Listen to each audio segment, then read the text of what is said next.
வணக்கம், என் பெயர் தர்ஷினி. இந்த காலை வேளையில் மீண்டும் உங்களை எங்கள் ஆராதனை சந்திப்பதற்கு எனக்கு மிகவும் மகிழ்ச்சியாக இருக்கிறது. இந்த காலை வேளையில் நாம் ஆண்டவருக்கு தகுந்த முக்கியத்துவத்தை நம் ஆராதனை மூலம் செலுத்துவோமாக. ஆராதனைக்கு செல்வதற்கு முன்பாக உங்கள் கையடக்க தொலைபேசியை ஒசையற்ற நிலையிலோ அல்லது சுவிட்ச் ஆஃப் நிலையிலோ வைத்துக்கொள்ளுங்கள். நீங்கள் தனி நபராக இந்த ஆராதனையில் கலந்து கொண்டால் உங்கள் ஹெட்ஃபோன்ஸ் அல்லது இயர்ஃபோன்ஸை பயன்படுத்தி கொள்ள கேட்கிறோம். நம் ஆண்டவர் நல்லவர். இந்த மகிமையான ஆண்டவருக்கு சிறந்த ஆராதனையை செலுத்துவோம். வாருங்கள்.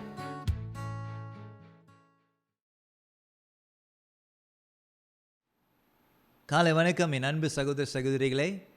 இந்த காலை வேளையிலே நாம் தேவனை தொடர்ந்து நம்ம ஆராதிக்க போகிறோம். நம்மளுடைய வீட்டிலே நம்ம ஆராதிக்க போகிறோம். நம் யாவருமே எழுந்து நின்று இந்த வேளையிலே நாம் கர்த்தரை நோக்கி பார்ப்போமாக. Let us stand and worship the Almighty God because He deserves all praise and honor.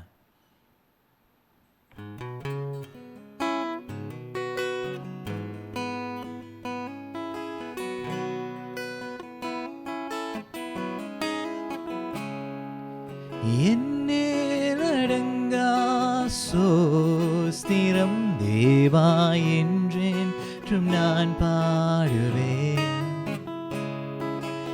என்னடங்கா சோஸ்திரம் தேவா என்றென்றும் நான் பாடுவேன். இந்நாள் வரை என் வாழ்விலே வரை என் வாழ்விலே நீ செய்த நன்மைக்கே என்னில் அடங்கா சோஸ்திரம் தேவா என்றென்றும் நான் பாடுவேன். வானாதி வானங்கள் யாவும் அதில் கீழுள்ள ஆகாயமும் பூமியில் காண்கின்ற யாவும் கர்த்தர் உம்மை போற்றுமே. என்னில் அடங்கா சோஸ்திரம் தேவா என்றென்றும் நான் பாடுவேன்.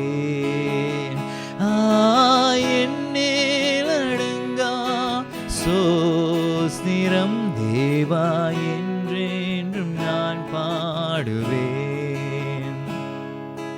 காற்றினில் வாழ்கின்ற யாவும் காடும் காற்றும் பனி தூறலும் நாட்டினில் வாழ்கின்ற யாவும் நாதா உம்மை போற்றுமே. என்னில் அடங்கா சோஸ்திரம் தேவா என்றென்றும் நான் பாடுவேன். என்னில் அடங்கா சோஸ்திரம் தேவா என்றென்றும் நான் பாடுவேன். வாழ வயதுள்ளோரும் மிகும் வயதால் முதிர்ந்தோர்களும் பாலக தம் வாயினாலும் பாடி உம்மை போற்றுவாரே. என்னில் அடங்கா சோஸ்திரம் தேவா என்றென்றும் நான் பாடுவேன். என்னில் அடங்கா சோஸ்திரம் தேவா என்றென்றும் நான் பாடுவேன். இந்நாள் வரை என் வாழ்விலே எந்நாள் வரை என் வாழ்விலே நீ செய்த நன்மைக்கே என்னில் அடங்கா சோஸ்திரம் தேவா என்றென்றும் நான் பாடுவேன். பல வயதுள்ளோரும் மிகும் வயதால் முதிர்ந்தோர்களோ பாலகர் தம்மாயினாலோ பாடி உம்மை போற்றுவாரே என்னில் அடங்கா சோஸ்திரம் தேவா என்றென்றும் நான் பாடுவேன் என்னில் அடங்கா சோஸ்திரம் தேவா என்றென்றும் நான் பாடுவேன் தேவா என்றென்றும் நான் பாடுவேன் தேவா என்றென்றும் நான் பாடுவேன்.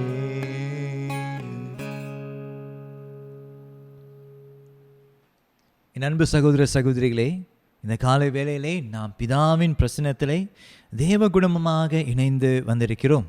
அவருக்கு துதியும் சோஸ்திரமும் செலுத்தவும், அவரது பரிசுத்த வார்த்தையை கேட்டு பெற்றுக்கொள்ளவும், உலகத்தின் தேவைகளை அவர் முன் கொண்டு வரவும், நமது பாவங்களுக்காக அவரது மன்னிப்பை கேட்கவும், அவரது கிருபையை நாடவும், அவர் குமாரனாகிய இயேசு கிறிஸ்துவின் மூலம் நம்மையே அவரது பணிக்காக ஒப்பு கொடுக்க இந்த காலை வேளையிலே வந்திருக்கிறோம்.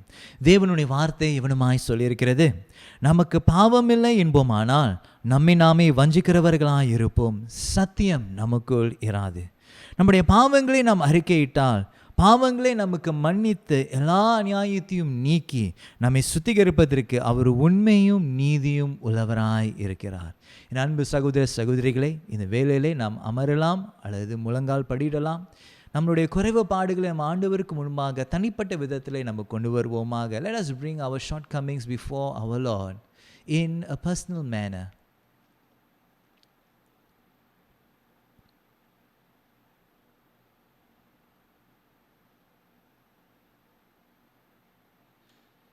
நம் யாவருமே சபையாக இந்த பாவ அறிக்கையின் ஜெபத்தை சேர்ந்து நம்ம ஜெபம் செய்வோமாக.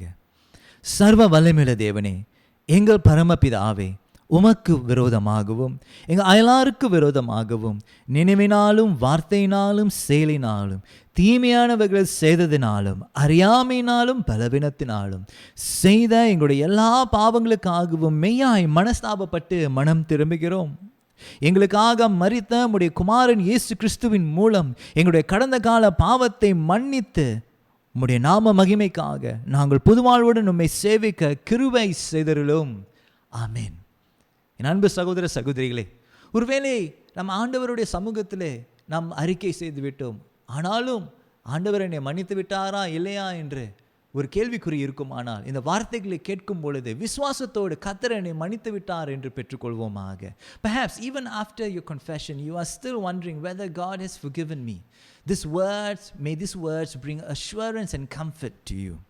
நம்மிடத்தில் உண்மையாய் மனம் திரும்புகின்ற யாவரும் மன்னிக்கின்ற சர்வ வல்லமையுள்ள தேவன் நம்முடைய கர்த்தராகிய இயேசு கிறிஸ்துவின் மூலம் உங்களுக்காக இறங்கி உங்கள் பாவங்கள் எல்லாவற்றையும் மன்னித்து அவர் எழுந்து உங்களை விடுதலையாக்கி சகல நன்மைகளிலும் உங்களை உறுதிப்படுத்தி நிலைநிறுத்தி உங்களை நித்திய ஜீவக்கரையில் சேர்ப்பாராக. ஆமேன், ஆமேன். நாம் யாவருமே இந்த வேளையில எழுந்தின்று விடுவிக்கப்பட்ட ஜனங்களாக, மன்னிக்கப்பட்ட ஜனங்களாக, விடுதலையோடு நம்ம ஆண்டவரை நம்ம ஆராதிப்போமாக.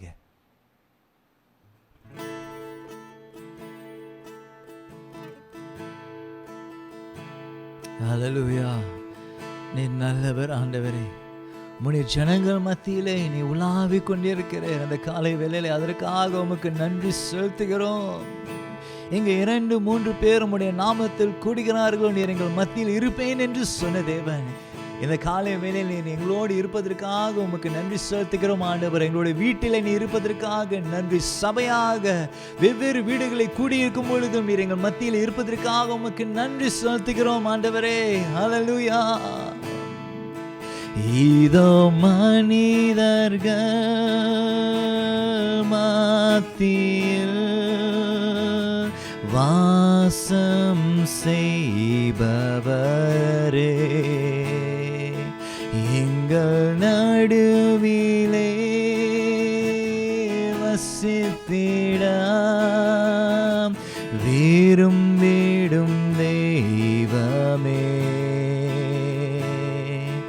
இதோ மனிதர்கள் மத்தியில் வாசம் செய்பவரே, எங்கள் நடுவிலே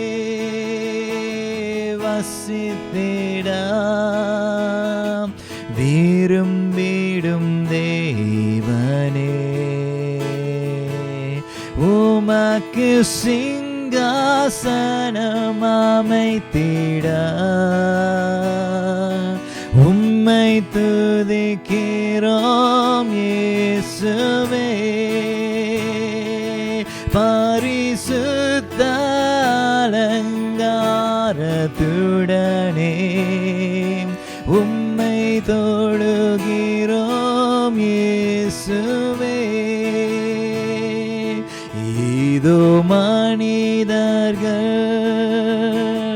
மத்தியில் வாசம் செய்பவரே, எங்கள் நடுவிலே வசித்திட விரும்பிடும் தேவனே, இதோ மனிதர்கள் மத்தியில் வாசம் செய்பவரே, எங்கள் நடுவிலே வசித்திட விரும்பிடும் தேவனே, உமக்கு சிங்காசனம் அமைத்திட உம்மை துதிக்கிறோம் இயேசுவே. பரிசுத்த அலங்காரத்துடனே உம்மை தொழுகிறோம் இயேசுவே. உமக்கு சிங்காசனம் அமைத்திட உம்மை துதிக்கிறோம் இயேசுவே. பரிசுத்த அலங்காரத்துடனே உம்மை தொழுகிறோம் இயேசுவே. எங்கள் மத்தியில் உலாவிடும் எங்களோடு என்றும் வாசம் செய்யும். எங்கள் மத்தியில் உலாவிடும் எங்களோடு என்றும் வாசம் செய்யும். உமக்கு சிங்காசனம் அமைத்திட உம்மை துதிக்கிறோம் இயேசுவே.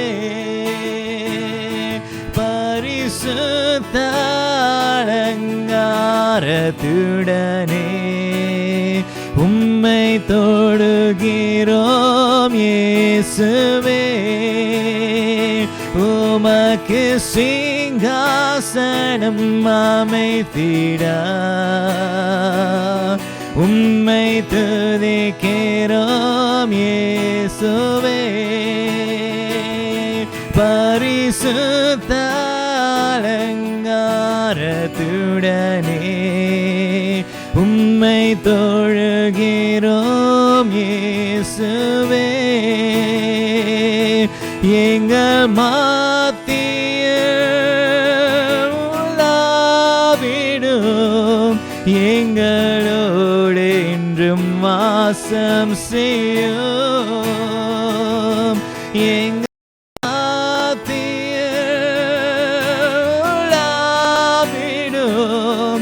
எங்களோடு என்றும் வாசம் செய்யும்.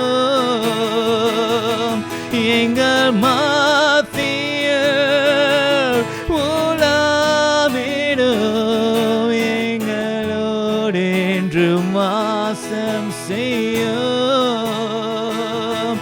எங்கள் மத்தியில் உலாவிடும் எங்களோடு என்றும் வாசம் செய்யும் El Shaddai, El Shaddai, சர்வவல்ல தேவனே El Shaddai, El Shaddai,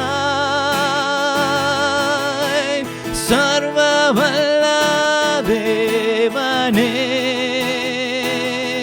உம்மை உயர்த்துகிறோம் வாழ்த்துகிறோம்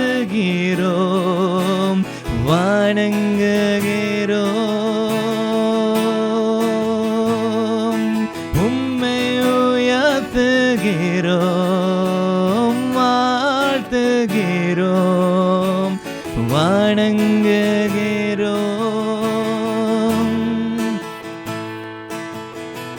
பரலோக தேவனே பராக்கிரமம் உள்ளவரே பரலோக தேவனே பராக்கிரமம் உள்ளவரே அகிலத்தை ஆள்பவரே உம்மாலாகாதது எதுவும் இல்லை இந்த அகிலத்தை ஆள்பவரே உம்மாலாகாதது எதுவும் இல்லை El Shaddai, El Shaddai, El Shaddai, சர்வவல்ல தேவனே El Shaddai, El Shaddai, சர்வவல்ல தேவமே உம்மை உயர்த்துகிறோம் வாழ்த்துகிறோம்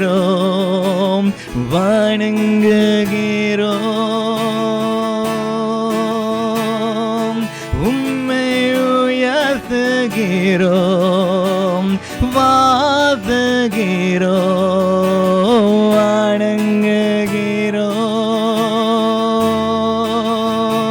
வணங்குகிறோம் பரலோக தேவனே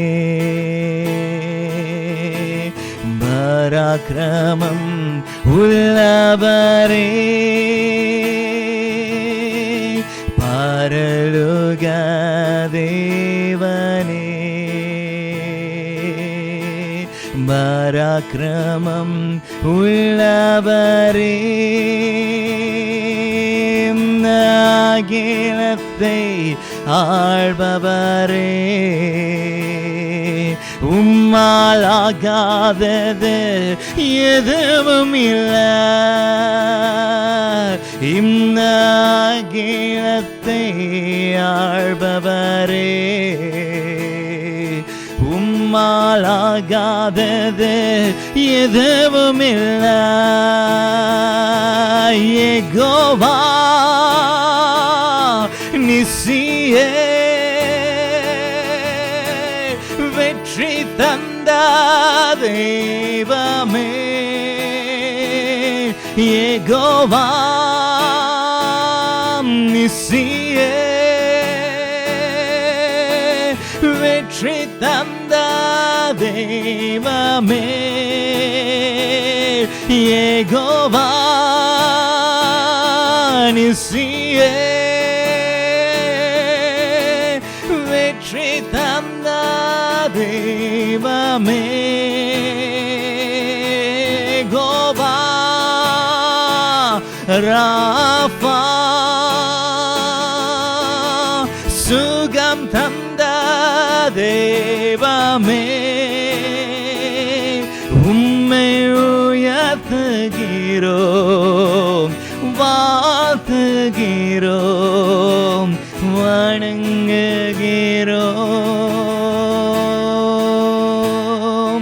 உம்மை உயர்த்துகிறோம் வாழ்த்துகிறோம் வணங்குகிறோம்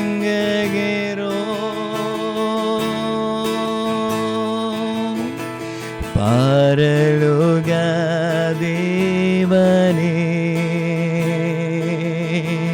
பராக்கிரமம் உள்ளவரே பரலோக தேவனே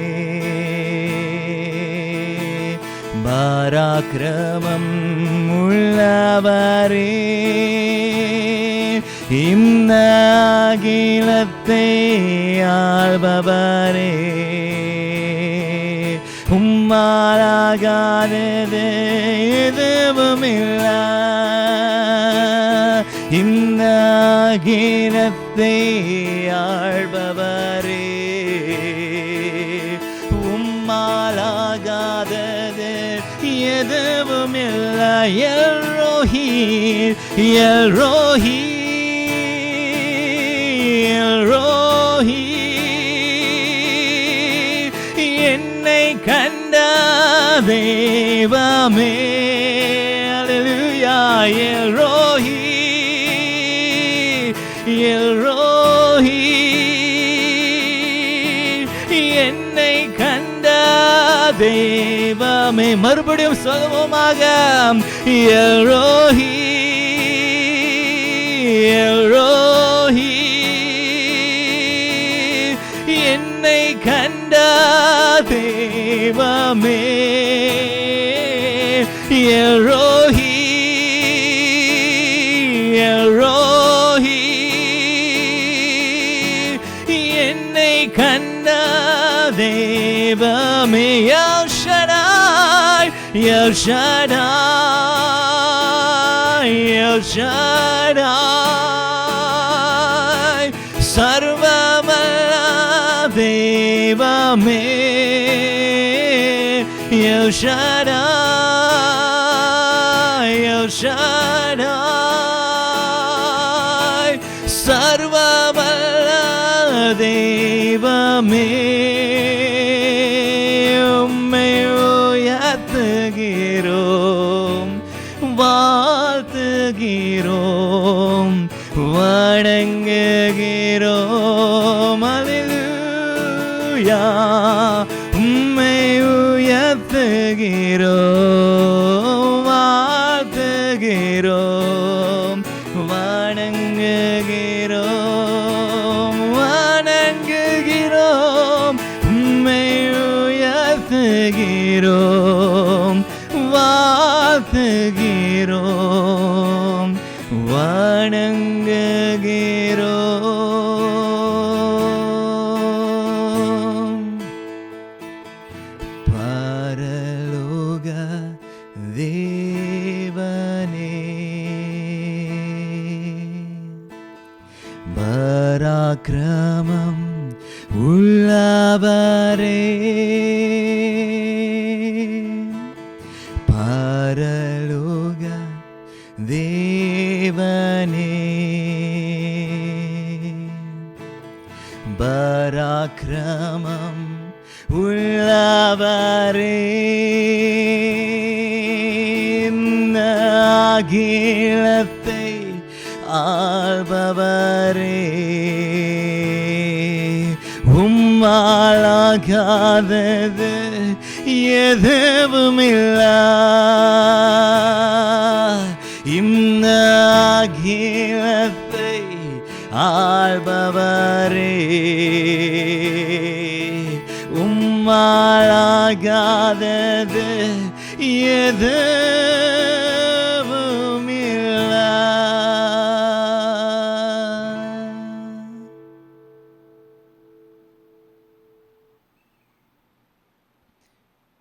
இன்றைக்கு தெரிந்து கொள்ளப்பட்ட வேத பகுதி ஹாகாய் 1ஆம் அதிகாரம் 13வது வசனத்திலிருந்து 2ஆம் அதிகாரம் 9வது வசனம் வரை. ஹாகாய் 1ஆம் அதிகாரம் 13வது வசனத்திலிருந்து 2ஆம் அதிகாரம் 9வது வசனம் வரை. Haggai chapter 1 verses 13 to chapter 2 verse 9.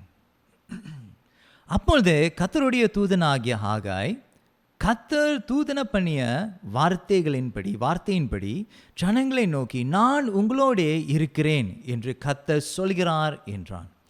பின்பு கர்த்தர் செலுத்தியாவின் குமாரனாகிய செருபாபேல் என்னும் யூதனுடைய தலைவனுடைய ஆவியையும் யோசத்தாக்கின் குமாரனாகிய யோசுவா என்னும் பிரதான ஆசாரியனுடைய ஆவியையும் ஜனத்தின் மீதியான எல்லாருடைய ஆவியையும் எழுப்பினார். அவர்கள் வந்து தங்கள் தேவனாகிய கர்த்தரின் ஆலயத்திலே வேலை செய்தார்கள். தரியு ராஜாவின் 2ஆம் வருஷம் 6ஆம் மாதம் 24ஆம் தேதியிலே இது நடந்தது. 2ஆம் அதிகாரம் 7ஆம் மாதம் 21ஆம் தேதியில் ஆகாய் என்னும் தீர்க்கதரிசியின் மூலமாய் கர்த்தருடைய வார்த்தை உண்டாயிற்று. அவர், நீ செலுத்தியாலின் குமாரனாகிய செருபாபேல் என்னும் யூதாவின் தலைவனோடும் யோசத்தாக்கின் குமாரனாகிய யோசுவா என்னும் பிரதான ஆசாரனோடும் ஜனங்கள் மீதியானவர்களோடும் சொல்ல வேண்டியது என்னவென்றால், இந்த ஆலயத்தின் முந்தின மகிமை கண்டவர்களில் உங்களுக்குள்ளே மீதி இருக்கிறவர்கள் யார்? இப்பொழுது இதை உங்களுக்கு எப்படி காண்கிறது? அதற்கு இது உங்கள் பார்வையில் ஒன்றுமில்லாதது போல் காண்கிறது அல்லவா? ஆனாலும் செருபாபேலும் திடன்கொள் என்று கர்த்தர் சொல்கிறார். யோசதாக்கின் குமாரனாகிய யோசுவா என்னும் பிரதான ஆசாரியனே, நீ திடன்கொள். தேசத்தின் எல்லா ஜனங்களே, நீங்கள் திடன்கொள்ளுங்கள், வேலையை நடத்துங்கள் என்று கர்த்தர் சொல்கிறார். நான் உங்களோடனே இருக்கிறேன் என்று சேனைகளின் கர்த்தர் சொல்கிறார்.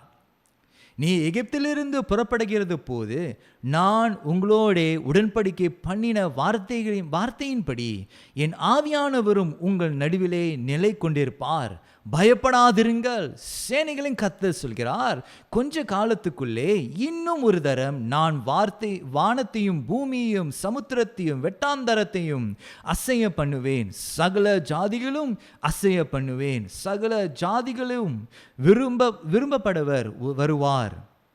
இந்த ஆலயத்தை மகிமையை நிறைய பண்ணுவேன் என்று சேனைகளின் கர்த்தர் சொல்கிறார். வெள்ளையும் என்னுடையது, பொன்னும் என்னுடையது என்று சேனைகளின் கர்த்தர் சொல்கிறார்.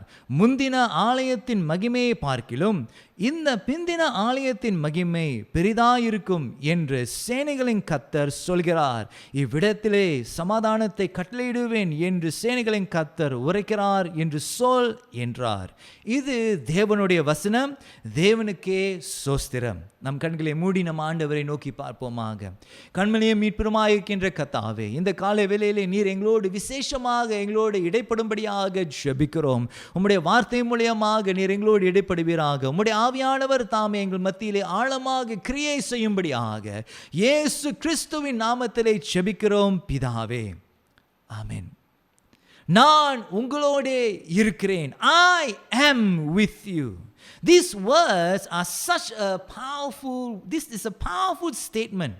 ஒரு வல்லமை பொருந்திய ஒரு வாக்கியமாக இருக்கிறது. நான் உங்களோடே இருக்கிறேன் என்று சொல்லக்கூடிய அந்த வாக்கியமானது ஒரு வல்லமை பொருந்திய ஒரு வார்த்தை மட்டுமல்ல, ஒரு ஆதரிக்கக்கூடிய ஒரு வார்த்தையுமாய் இருக்கிறது. It's not only a powerful statement, but it's also a reassuring statement. It is even more reassuring when it comes from God. இது ஆண்டவரிடத்திலிருந்து வரும் பொழுது இது மிக ஆதரவு உள்ள ஒரு வார்த்தையாக இருக்கிறது. நம்மை பலப்படுத்தக்கூடிய ஒரு வார்த்தையாக இருக்கிறது. இந்த காலை வேளையிலே கர்த்தர் உங்களுக்கு சொல்லுகிறார், நான் உங்களோடு இருக்கிறேன். I am with you. That's what God says to you. I am with you. நான் உங்களோடு இருக்கிறேன். ஆகாயின் தீர்க்கதரிசியின் புத்தகம் 1ஆம் அதிகாரம் 13வது வசனத்திலிருந்து 2ஆம் அதிகாரம் 9வது வசனத்திலே இந்த வார்த்தை 2 முறை கேட்கப்படுகிறது, சொல்லப்படுகிறது. This words I am with you occurs twice. It is important, my dear brothers and sisters, to understand the context of these powerful words. இந்த வார்த்தைகளுடைய பின்னணியத்தை நீங்களும் நானும் புரியும் பொழுது அந்த வார்த்தைகளுடைய அர்த்தம் ஆழமாக நம்முடைய இருதயத்திலே பதியும். ஆகாய் தீர்க்கதரிசி தேவனால் அனுப்பப்பட்ட ஒரு தீர்க்கதரிசியாக இருக்கிறான். அந்த தீர்க்கதரிசி அனுப்பப்பட்ட ஒரு நோக்கம் இருக்கிறது. அந்த நோக்கம் என்னவென்றால் ஜனங்களுடைய அபிப்பிராயங்களை திருத்தும்படியாக ஆண்டவர் ஆகாய் தீர்க்கதரிசியை அனுப்புகிறார். God sends Haggai specifically to correct their opinion, correct their perception, correct their way of thinking. He was sent to remind the people of God that God and His purposes were to be first and foremost in their life. ஆண்டவர் ஏன் ஆகாய் தீர்க்கதரிசியை அனுப்பினார் என்றால் ஜனங்கள் மத்தியிலே நினைப்பூட்டும்படியாக கர்த்தரும் கர்த்தருடைய காரியமும் அவர்களுடைய வாழ்க்கையிலே முதலிடம் இருக்க வேண்டும் என்று அனுப்பும்படியாக சொல்லும்படியாக ஆகாய் தீர்க்கதரிசியை ஆண்டவர் அனுப்பினார். ஆனால் அந்த நாட்களிலே அவர்கள் என்ன செய்து கொண்டிருந்தார்கள் என்றால் அவனும் தன்னுடைய காரியத்துக்காக அவன் ஓடிக்கொண்டிருந்தானே தவிர தேவனுடைய காரியத்துக்காக தேவனை அவன் மறந்து விட்டார்கள். In those days people began to be busy with their own things and forgot to build what God wanted them to build. God wanted the people of God to build the temple of the Lord that had been destroyed by the Babylonian Empire that had held the people of God captive. ஆண்டவர் ஏன் இந்த ஜனங்களை தேவாலயத்தை கட்டும்படியாக ஒரு கட்டளை கொடுத்தார் என்றால் இந்த பாபிலோன் சாம்ராஜ்யமானது இந்த இஸ்ரவேல் தேசத்தாருடைய சரித்திரத்திலே அவர்கள் இந்த இஸ்ரவேல் தேசத்துக்குள்ளாக அவர்கள் வந்து அந்த இடத்தை தரமட்டமாக்கினார்கள், தேவாலயத்தை உடைத்தார்கள், ஜனங்களை அவர்கள் சிறையடைப்பிலே அவர்கள் கொண்டு சென்றார்கள். அந்த தேவாலயமானது மிக முக்கியமான ஒரு காரியமாக இருக்கிறது. The temple of the Lord was very important. Why? Because the temple was a visible reminder that God was in the midst of His people. அந்த தேவாலயமானது ஒரு நினைவூட்டுதலாக இருந்தது. தேவன் ஜனங்கள் அந்த தேவாலயத்தை பார்க்கும்போது தேவன் நம்மோடு இருக்கிறார், தேவன் நம்மோடு இருக்கிறார் என்று ஒரு நினைவூட்டுதலாக இருந்தது. ஆனால் இப்பொழுதோ அந்த தேவாலயம் தரமட்டமாக்கப்பட்டு உடைக்கப்பட்டு கூடிய ஒரு நிலைமையிலே அங்கே இருக்கிறது. It was supposed to be their lifestyle. It was part of their lifestyle to worship God. The physical reminder, however, was not present. Now, by the time of Haggai's time, ஹாகாயுடைய நேரத்தில் வரும்பொழுது இந்த பாபிலோன் சாம்ராஜ்யமானது அங்கு தோற்கடிக்கப்பட்டது. ஜனங்கள் மறுபடியும் அங்கு சிறையடைப்பில் இந்த Babylon தேசத்திலிருந்து அவர்கள் மறுபடியும் அவங்களுடைய தேசத்துக்கு வருகிறார்கள். அவர்களுடைய தேசத்துக்கு வரும்பொழுது ஜனங்கள் தங்களுடைய வாழ்க்கையை மறுபடியும் கட்ட ஆரம்பிக்கிறார்கள். By the time of Haggai, the Babylon Empire had already been defeated, had already been destroyed. And now the people were now coming back to their own land. And instead of building the temple of the Lord, they were now very busy with building their life. The people of God became very insular. They started thinking about themselves and themselves alone.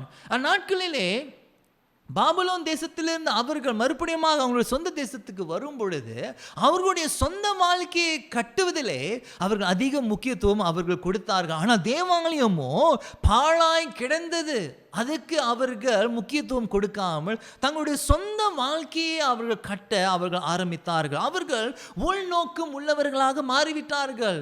அவர்கள் தேவாலய அந்த பாழடைந்த அந்த நிலைமையில அவர்கள் அதை பார்க்கும் பொழுது அதற்கு கொஞ்சம் கூட முக்கியத்துவம் கொடுக்காமல் அவர்கள் சொந்தமாக தங்களுடைய சொந்த வாழ்க்கையை அவர்கள் கட்டிக்கொண்டு இருந்தார்கள். They were more interested in building their own life. They became inward looking, and even though the temple of the Lord was in ruins, they were building their own lives instead of paying attention to the temple of the Lord which was in ruins. They were more worried about their own well-being than the things of God. ஆண்டவருடைய காரியத்தை பார்க்கிலும் அவர்களுடைய நல்வாழ்வுக்காக அவர்கள் பிரயாசப்பட்டு கொண்டிருந்தார்கள். இதே ஆகாய் தீர்க்கதரிசியின் புத்தகத்திலே 1ஆம் அதிகாரம் 4ஆம் வசனமும் 9வது வசனத்திலும் நாம் அதை பார்க்கிறோம். இந்த 4ஆம் வசனத்தை குறிப்பாக நான் உங்களிடத்தில் படிக்க விரும்புகிறேன். இந்த வீடு பாழாய் கிடக்கும் பொழுது நீங்கள் மச்சு பாவப்பட்ட உங்கள் வீடுகளில் குடியிருக்கும்படியான காலம் இதுவா? 9வது வசனத்திலே அதிகமாய் வரும் என்று நீங்கள் எதிர்பார்த்திருந்தும் இதோ கொஞ்சம் கிடைத்தது. நீங்கள் அறுத்து வீட்டுக்கு கொண்டு வந்தும் நான் அதை ஊதி போடுகிறேன். எது நிமித்தம் என்றால் என் வீடு பாழாய் கிடக்கும்போது நீங்கள் எல்லாரும் அவனவன் தன் வீடுக்கு ஓடி போகிறீர்களே, இது நிமித்தமே என்று சேனைகளின் கர்த்தர் சொல்லுகிறார். The reason God here is sending the prophet Haggai to correct their thinking was because they were beginning to place their lives, their well-being before God. அவர்களுடைய நல்வாழ்வு, அவர்களுடைய வாழ்க்கை ஆண்டவருக்கு முன்பதாக வைத்து அவர்களுடைய வாழ்க்கைக்கு அதிகமாக முக்கியத்துவம் கொடுத்தார்கள். It was not that God did not want them to build their lives, my dear brother and sister. ஆண்டவர் அவங்களுடைய அந்த ஜனங்கள் தங்களுடைய சொந்த வாழ்க்கையை கட்டக்கூடாது என்று சொல்லவில்லை. ஆனால் ஆண்டவருக்கு முக்கியத்துவம் கொடுத்து கட்டுங்கள் என்று ஆண்டவர் சொல்கிறார். God is not saying you should not build your house, but God is saying build your lives with God as your priority. If their lives were built the way that the Lord wanted them to build, they would not only build their lives, but they will also experience the blessings of God. அந்த ஆண்டவர் விரும்புகின்ற வண்ணமாகவே ஜனங்கள் அவர்களுடைய வாழ்க்கையை கட்டும் பொழுது அவர்களுடைய வாழ்க்கை மட்டும் கட்டப்படாது, ஆண்டவரிடத்திலிருந்து ஆசீர்வாதத்தையும் அவர்கள் பெற்றுக்கொள்வார்கள். You see, God too wanted to build their lives. ஆண்டவர் கூட அவர்களுடைய வாழ்க்கையை கட்ட விரும்பினார். ஆண்டவர் கூட அவர்கள் நலமாக இருக்கும்படியாக அவர் விரும்பினார். God too was looking out for their well-being. He too loved them. He too wanted to build their lives.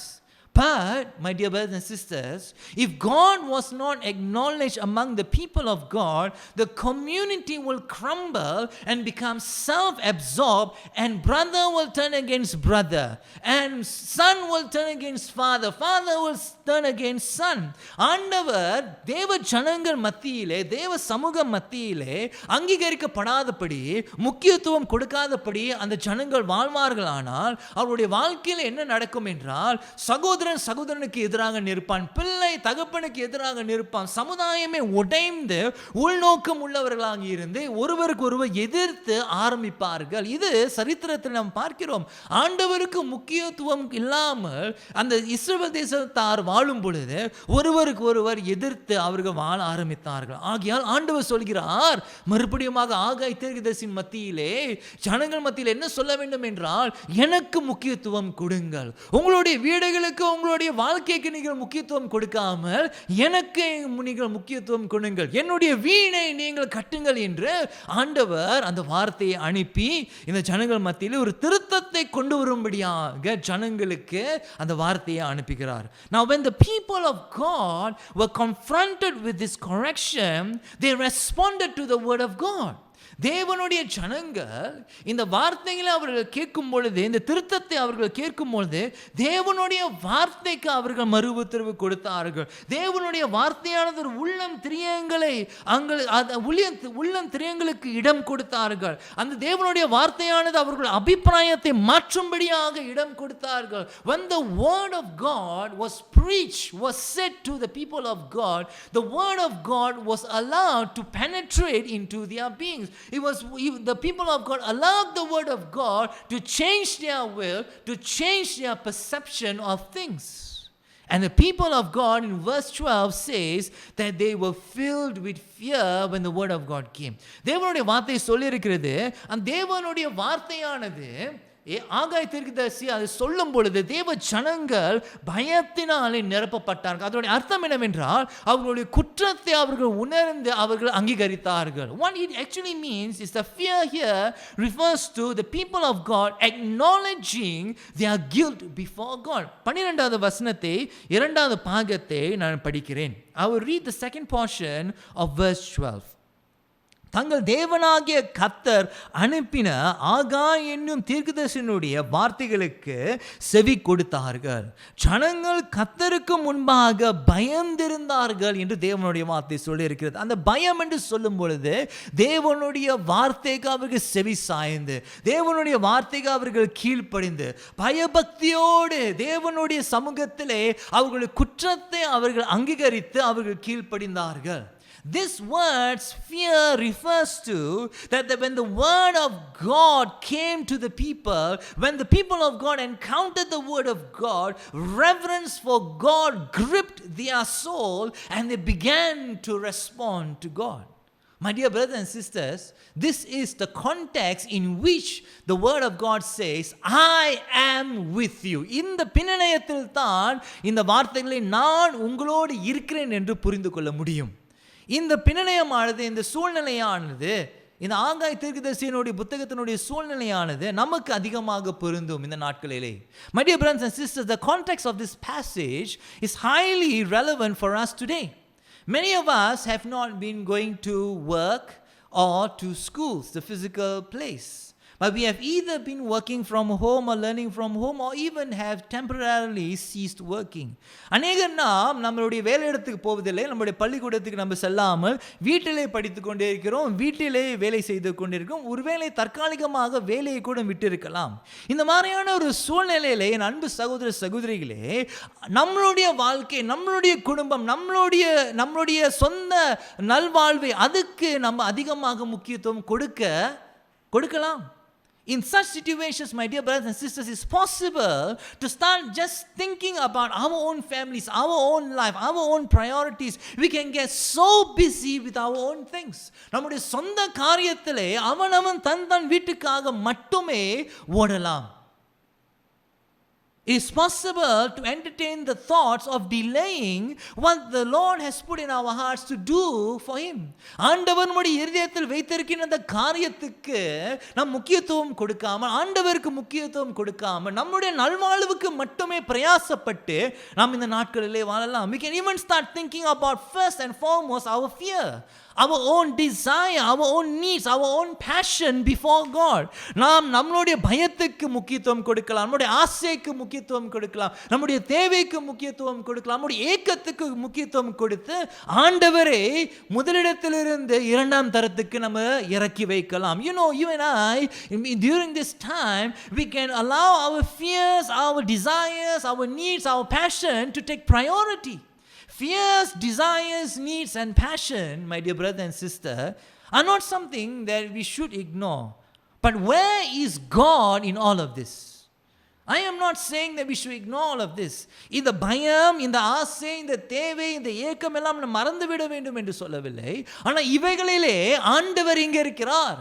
இந்த ஆசையின் மத்தியிலே ஆண்டவர் இங்கே இருக்கிறார். இந்த பயத்தின் மத்தியிலே ஆண்டவர் இங்கே இருக்கிறார். உன் தேவையின் மத்தியிலே ஆண்டவர் இங்கே இருக்கிறார். உன் ஏக்கத்தின் மத்தியிலே உன் ஆண்டவர் இங்கே இருக்கிறார். In this season, we are also not able to come to church and worship God as a people of God. இந்த காலகட்டத்திலே சபைக்கு வந்து கூட நம்மளால ஒன்றாக இணைந்து தேவஜனமாக ஆராதிக்க முடியாத ஒரு நிலைமையில் இருக்கிறோம். And when we are not able to come to church, my dear brothers and sisters, the many reminders or the subtle reminders to prioritize God becomes less frequent. நாம் ஆண்டவருடைய சமூகத்திலே தேவ ஜனமாக தேவ வீட்டிலே கூடாமல் இருக்கும் பொழுது சில நேரத்திலே அந்த நினைப்பூட்டுதல் ஆண்டவருக்கு முதலிடம் கொடுக்க வேண்டும் என்று சொல்லும் பொழுது அந்த நினைவூட்டுதல் குறைவாக்கப்பட்டுள்ளது இந்த காலகட்டத்திலே. ஏன்னா நம்ம சபைக்கு வரும்பொழுது சபையுடைய கட்டடத்தை பார்க்கும் பொழுது ஆண்டவருக்கு முதலிடம் கொடுக்க வேண்டும் என்று அந்த ஒரு நினைப்பூட்டுதல் வரும். ஆனால் இப்பொழுதோ நம் வீட்டில் இருக்கும் பொழுது அந்த நினைப்பூட்டுதல் குறைவாக்கப்பட்டுள்ளது. God can become an afterthought. ஆண்டவர் ஒரு வேளை நம்ம மறந்துவிட்டு நம்முடைய சொந்த காரியத்துக்கு இந்த காலகட்டத்திலே நாம் இருக்கலாம். You know, we live in a time when there is a buffet of online sermons that we can pick and choose what we want to hear. இந்த காலகட்டத்தில் என் அன்பு சகோதர சகோதரிகளை பலவிதமான பிரசங்கங்கள் இணையத்திலே இருக்கின்றன. எதை கேட்கலாம், எதை கேட்க தேவையில்லை என்று நமக்கு பல முடிவுகள் எடுக்கலாம், பல சாய்ஸஸ்கள் நமக்கு இருக்கிறது. You know, my dear brothers and sisters, we can even mute the pastor while we are watching the sermon. We can even fast forward the pastor to the parts that we like. நமக்கு பிடிக்காத காரியத்தை போதகர் பிரசங்கிக்கும் பொழுது அவரே டிவியில் அமைதல் படுத்திடலாம். அல்லது நமக்கு விரும்பக்கூடிய காரியத்தை மட்டும் நம்ம கேட்கும்படியாக நம்மளுடைய இணையத்திலே அவனமாகவே நம்மளுடைய பிரசங்கங்களை நம்ம கேட்கலாம். அல்லது கேட்காமலே கூட இருந்துடலாம். Or we cannot even listen to it at all. My dear brothers and sisters, if we are not careful, we too can become like the people of God in Haggai's time, where we become insular in our thinking and only think about ourselves and our well-being. என் அன்பு சகோதர சகோதரியே, நாம் கவனமாய் இராமல் இருப்போமானால், கவனம் கொடுக்காமல் இருப்போமானால், என் அன்பு சகோதர சகோதரிகளே, ஹாகாய் தீர்க்கதரிசியின் நாட்களில் நடந்த காரியம், ஜனங்களுக்கு நடந்த காரியம் நம்முடைய வாழ்க்கையிலும் நேரிட வாய்ப்பு இருக்கிறது. We can make our wants and our needs as the most important thing in our life. நம்மளுடைய வாழ்க்கையிலே நம்மளுடைய தேவைகள், நம்மளுடைய ஏக்கங்கள் மிக முக்கியமாக நம்ம அதை கருதலாம். இயேசு மத்தேயுவின் சுவிசேஷத்திலே 6ஆம் அதிகாரம் 33வது வசனத்திலே அநேகருக்கு அறிந்த இந்த வசனத்தை அவர் சொல்கிறார். அவர் தன்னுடைய சீஷர்களுக்கு தேவனுடைய ராஜ்யத்தை குறித்து கற்றுக் கொடுக்கும் பொழுது இந்த வார்த்தைகளை 33வது வசனத்திலே இவனமாக சொன்னார். முதலாவது, தேவனுடைய ராஜ்யத்தையும் அவருடைய நீதியும் தேடுங்கள், அப்பொழுது இவர்கள் எல்லாம் உங்களுக்கு கூட கொடுக்கப்படும். To make God our priority and to seek His ways before ours. That's what Jesus is teaching His disciples. இயேசு தன்னுடைய சீஷர்களுக்கு என்ன கற்றுக் கொடுத்தார் என்றால், ஆண்டவருக்கு நீங்கள் முதலிடம் கொடுக்க வேண்டும், ஆண்டவருடைய வழிகளை நீங்கள் தேட வேண்டும், ஆண்டவர் விரும்புகின்றதை நீங்கள் முதலாவது நீங்கள் தேட வேண்டும். மற்றவைகள் எல்லாம் ஆண்டவர் அவருடைய வேலையிலே அவர் விரும்புகின்ற வண்ணமாக அவர் சந்திப்பார். Haggai states in chapter 1 verse 1 to 12, when we make our lives our priority, it can affect and impact our lives negatively. Haggai தீர்க்கதரிசியின் புத்தகத்திலே 1ஆம் அதிகாரம் 1ஆம் வசனத்திலிருந்து 12வது வசனம் வரை நீங்கள் படிக்கும் பொழுது நாம் என்ன புரிந்து கொள்ளலாம் என்றால், நம்மளுடைய வாழ்க்கையை நாம் முக்கியப்படுத்தி வாழும் பொழுது, ஆண்டவரை மறந்துவிட்டு அல்லது ஆண்டவரை இரண்டாம் தரமாக வைத்துக்கொண்டு நம்மளுடைய இயக்கத்துக்காக நம்ம வாழும் பொழுது நம்முடைய வாழ்க்கை பாதிக்கப்படுகிறது. We cut ourselves from God, His righteous ways and His blessings. நாம் நம்முடைய வாழ்க்கையை முதலிடம் கொடுத்து நம்ம வாழும் பொழுது ஆண்டவரை நாம் புறக்கணிக்கிறோம், அவருடைய நீதியின் வழியை நாம் புறக்கணிக்கிறோம். அது மட்டுமல்ல என் அன்பு சகோதர சகோதரியே, அவருடைய ஆசீர்வாதத்தையும் நாம் தள்ளிவிடுகிறோம். I pray that as the people of God in Haggai's time responded to God's correction, you too will respond to God today. எவனமாக ஆகாய் தீர்க்கதரிசியின் நாட்களிலே தேவ ஜனங்கள் தேவனுடைய வார்த்தையை கேட்டு அவர் செவி சாய்ந்து பயந்து அவர்களுடைய குற்றத்தை உணர்ந்து அவன் தேவனுடைய வார்த்தை அவருடைய இருதயத்தில் உள்ளம் திரியங்களை பாய்ந்து அவருடைய சிந்தையை அவர்களுடைய அபிப்பிராயங்களை மாற்றும்படியாக அவர்கள் இடம் கொடுத்தார்களோ, அதே போல என் அன்பு சகோதர சகோதரியே, இந்த காலை வேளையில் கர்த்தருடைய வார்த்தை நம்மிடத்தில் வரும் பொழுது அந்த வார்த்தையான உள்ளம் திரியங்களுக்கு இடம் கொடுப்பாயாக, உன்னுடைய அபிப்பிராயங்களை மாற்றும்படியாக இடம் கொடுப்பாயாக, உன்னுடைய சிந்தனைகளை மாற்றும்படியாக இடம் கொடுப்பாயாக, உன் வாயின் வார்த்தையை மாற்றும்படியாக நீ இடம் கொடுப்பாயாக. ஆகாயின் தீர்க்கதரிசியின் புத்தகம் 1ஆம் அதிகாரம் 13வது வசனத்திலிருந்து 15வது வசனத்தினுடைய சுருக்கத்தை நான் உங்களுக்கு சொல்லுகிறேன். அந்நாட்களிலே ஜனங்கள் தேவனுடைய திருத்தத்துக்கு அவர் மறுமொழி கொடுக்கும் பொழுது, அவங்களுடைய பாவத்தை அவர்களுடைய குற்றங்களை அவர்கள் அறிக்கை செய்யும் பொழுது, அங்கீகரிக்கும் பொழுது ஆண்டவர் முதலாவது என்ன சொல்கிறார் என்றால், எபிரேய பாஷையிலே அனி இக்கெம், நான் உங்களோடே இருக்கிறேன், I am with you, அனி இக்கெம். The obedience of God's people and the acknowledgement of their shortcomings prompted God to assure His people. தேவனுடைய ஜனங்கள் அவர்கள் கீழ்ப்படுகிறதை தேவன் பார்க்கும் பொழுது முதலாவது ஆண்டவர் சொல்லக்கூடிய ஒரு காரியம் என்னவென்றால், நான் உங்களோடே இருக்கிறேன். What a great source of encouragement, my dear brother and sister. It must have been for the people of God to hear, despite all that they had done, how they had treated God. God assures them when they acknowledge their guilt before Him. தேவ ஜனங்கள் அவர்களுடைய குற்றங்களை உணர்ந்து ஆண்டவருக்கு மறுமொழி கொடுக்கும் பொழுது ஆண்டவர் சொல்லக்கூடிய முதல் காரியம் என்னவென்றால், நான் உங்களோடே இருக்கிறேன். எவ்வளவு பெரிய ஒரு உற்சாகமாக இருக்கிறது. தேவ ஜனங்களுக்கு எவ்வளவு பெரிய ஒரு உற்சாகமாக இருந்திருக்கும் என் அன்பு சகோதர சகோதரிகளே. இயேசு ஒரு உவமையை கற்றுக் கொடுத்தார். அந்த உவமையில் என்ன கற்றுக் கொடுத்தார் என்றால், 2 மகன்கள் இருந்தார்கள். அந்த இளைய மகனானவன் தன்னுடைய சொத்தை தன்னுடைய தகப்பனிடத்தில் கேட்டுக்கொண்டு அவன் சொத்தை எடுத்துக்கொண்டு அவன் செலவு செய்து விட்டான். ஒரு நாள் வந்தது, அவன் ஒரு வேதனையான ஒரு இடத்துல அவன் இருக்கும் பொழுது அவன் புத்தி தெளிந்து அவனுடைய பிதாவினிடத்தில் அவன் சொல்லுகிறான். அந்த பிதாவினிடத்தில் அவன் தகப்பனிடத்தில் அவன் சொல்லும் பொழுது தகப்பன் தன்னுடைய மகனை பார்க்கும் பொழுது தகப்பன் ஓடி வருகிறார். ஓடி வந்து தன்னுடைய கரங்களை அவர் மேல் வைக்கிறார், அணைத்துக் கொள்கிறான், அன்பு செலுத்துகிறார்.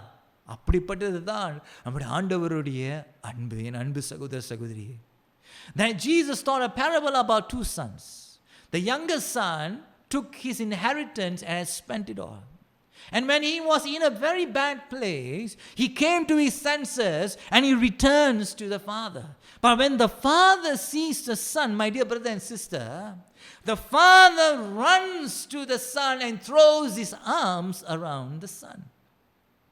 The son returning to the father was already an acknowledgement of the wrong that he had done. அந்த மகனானவன் தகப்பனிடத்தில் வரும் பொழுது அது எதை குறிக்கிறது என்றால், அவன் தன்னுடைய தவற்றை, அவன் தன்னுடைய குற்றத்தை அங்கீகரிக்கிறான் என்று சொல்லும் பொழுது, அவன் அங்கீகரித்து தன்னுடைய தகப்பனிடத்தில் வரும் பொழுது தகப்பன் தன்னுடைய மகனை பார்க்கும் பொழுது அன்பு செலுத்துகிறார். என் அன்பு சகோதரனே சகோதரியே, God is likewise. When he sees you, come and acknowledge your faults before him.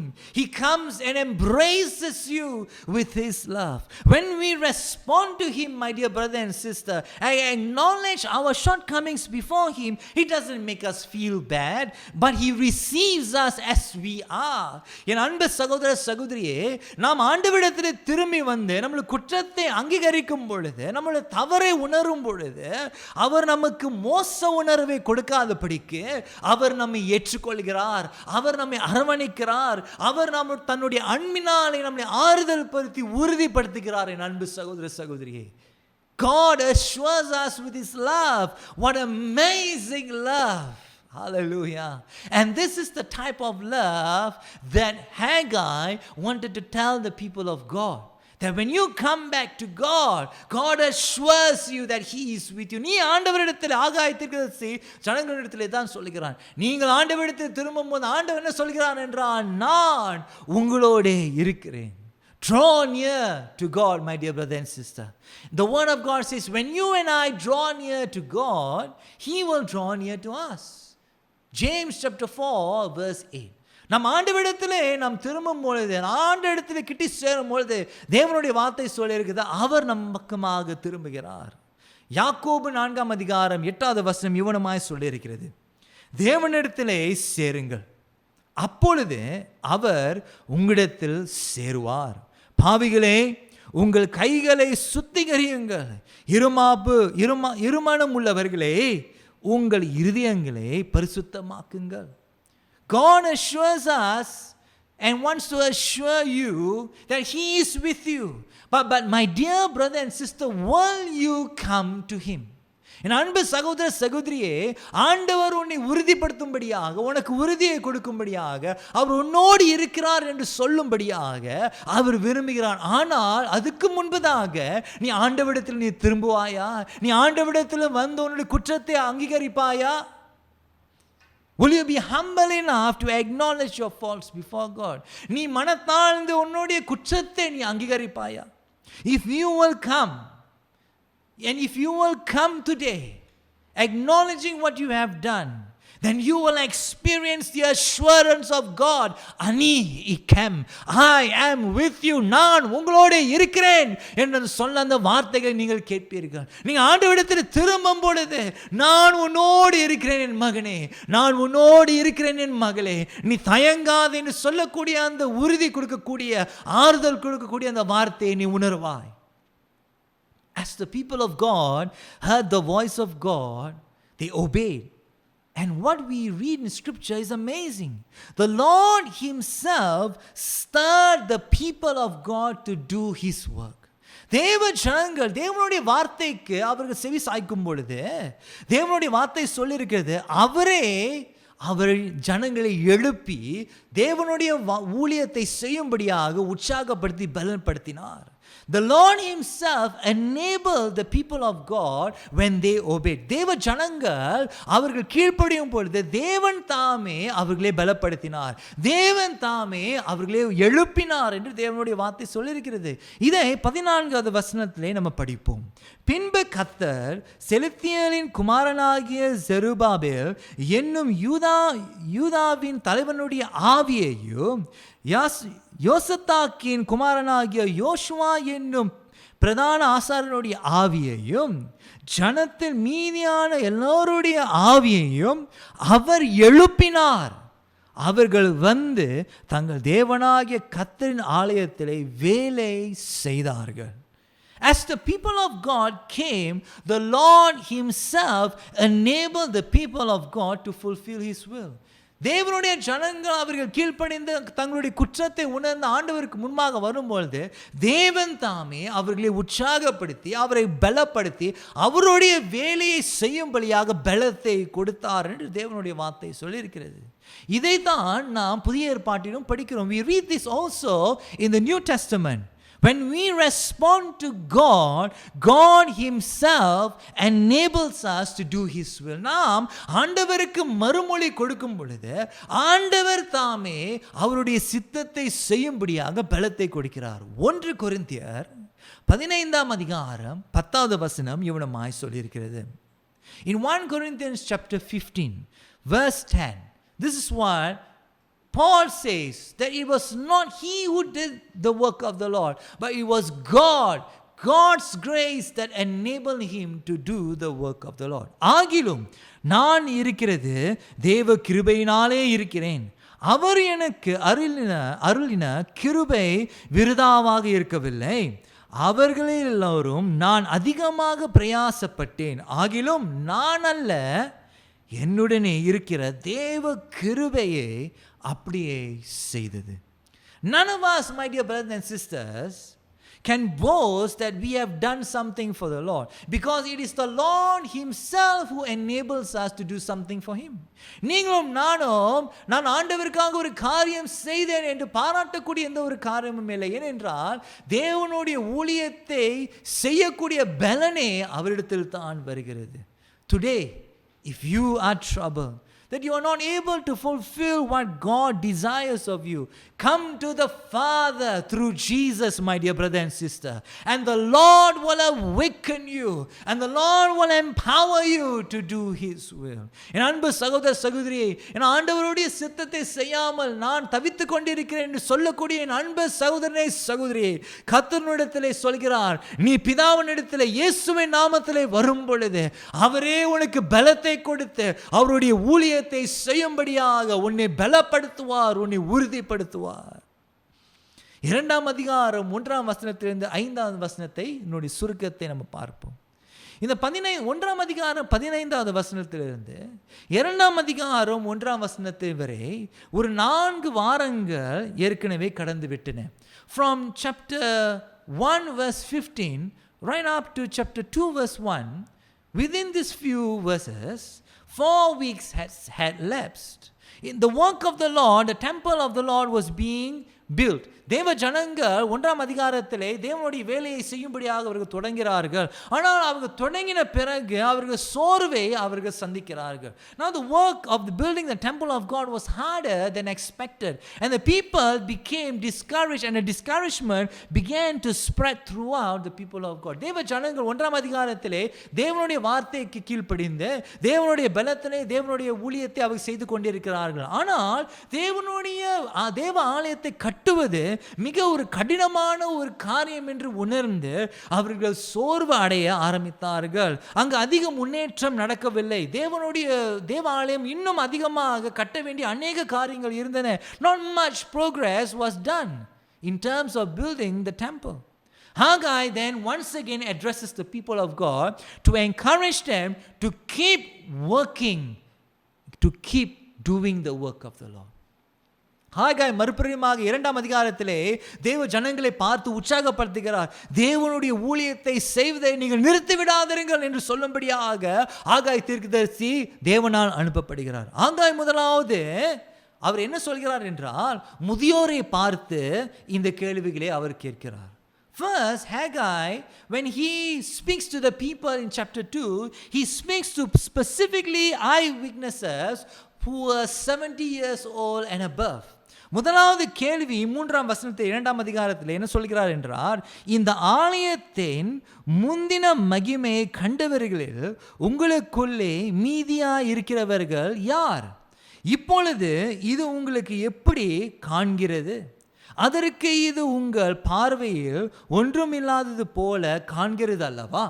இந்த வார்த்தைகளை அவர் கேட்கும் பொழுது 67 வருடங்களுக்கு முன்பதாக இருந்த அந்த தேவாலயத்தை, சாலமோன் கட்டின அந்த தேவாலயத்தை குறித்து இங்கு ஆகாய் தீர்க்கதரிசி பேசிக் கொண்டிருக்கிறார். Now here Haggai is referring to the temple that Solomon had built some 67 years ago, and this temple was destroyed in 587 BC.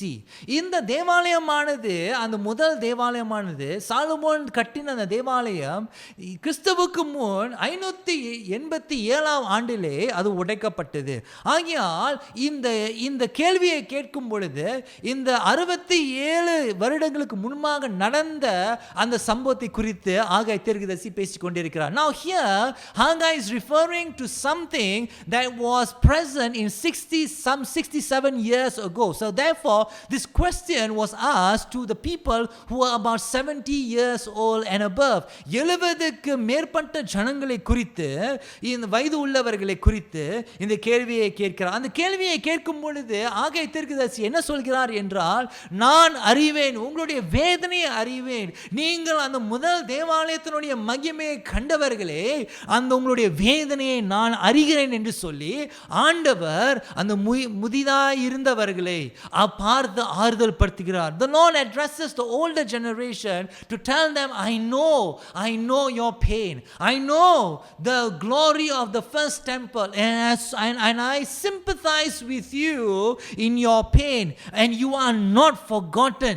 உங்களுடைய வேதனையிலே நான் அந்த வேதனையை மறக்கவில்லை என்று ஆண்டவர் ஆகாய் தீர்க்கதரிசி மூலமாக அவர் உற்சாகப்படுத்துகிறார். He then later on, Haggai then addresses the younger generation and tells everyone, keep going, keep doing the work of the Lord. இங்கு அதன் பிறகு முதியோரை அவர் பேசின பிறகு, அவரிடத்தில் பேசின பிறகு, இப்பொழுது இளைய தலைமுறையை பார்த்து யாவரையும் பார்த்து என்ன சொல்கிறார் என்றால், தொடர்ந்து தேவனுடைய வார்த்தையை, தொடர்ந்து தேவனுடைய ஊழியத்தை நீங்கள் செய்யுங்கள் என்று அவர் உற்சாகப்படுத்துகிறார். இந்த வார்த்தைகளை சொல்லும் பொழுது 4ஆம் வசனத்தை மறுபடியுமாக இந்த வார்த்தையை சொல்லியிருக்கிறார், அனி இக்கம், நான் உங்களோட இருக்கிறேன், I am with you. These words come again. In the midst of a disappointment in the progress in building the temple, God once again assures them, I am with you. He tells the older generation, I know your pain. He tells the younger generation, I know the struggle. He tells the people of God, I know how painful it is. But God says to the people, I am with you. ஆண்டவர் சொல்கிறார், ஜனங்களை முதியோரையும் அந்த இளைய தலைமுறையும் பார்த்து ஜனங்கள் பொதுவாக என்ன சொல்கிறார் என்றால், தேவாலயம் கட்டுவது அது கடினமான ஒரு ஊழியம் என்று நான் அறிகிறேன், ஆனாலும் நான் உங்களோடு இருக்கிறேன் என்று தேவன் சொல்கிறார்.